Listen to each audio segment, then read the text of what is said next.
Ladies and gentlemen, welcome back to yet another episode. Well, the provincial elections just happened, and I gotta say, I'm not really surprised that basically we are going to be maintaining the status quo. And I know a lot of people are not happy about what's going on in the schools, but it's kind of unfortunate that we voted the same people who have been enabling this very behavior to continue. Justin Kitchener, Aislinn Clancy, the Green Party, she got reelected. Now, Aislinn Clancy did come in opposition to the parents as we were speaking out in September against the sexualization and gender ideology happening in the schools. And the Green Party were basically instrumental in having a counter protest as well.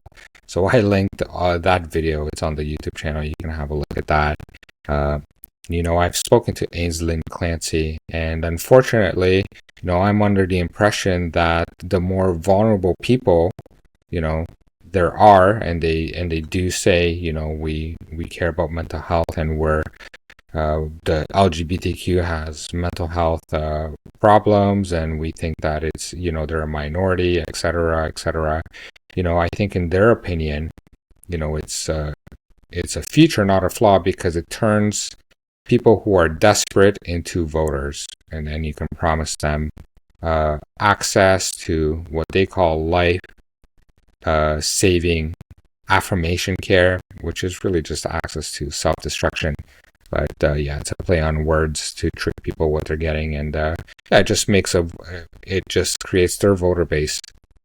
The same thing, provincially, Doug Ford won again, and in the past few years, the progressive conservatives have been enabling basically gender ideology and DEI in schools and all of this madness.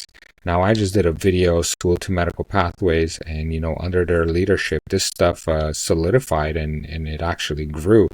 Access to medical care for minors to remove genitals and breasts and therapy and get access to different gears that I've talked about many times, has increased. So we need to vote people who are, in my opinion, abusing kids. We got to vote them out. And let's just see what happens in the next 4 years, because the Americans did vote Trump in, and he put a couple executive orders looking to dismantle DEI and gender ideology, take men out of women's bathrooms and sports, all that stuff that's still happening here. So hopefully Canada will be under U.S. pressure in that regard, and we will see some positive change. But yeah, we do need to write to our Minister of Education and let them know that we need change immediately in regards to this, that we don't want any more DEI, that we don't want schools to facilitate the transition of minors anymore. And we got to participate in our own rescue.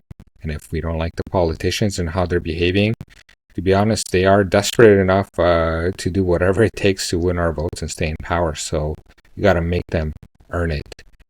But yeah, we'll see what happens in the next 4 years, and hopefully there'll be some positive change from pressures from the U.S. and continuing pressures from parents over here in Ontario who are concerned about their kids in schools.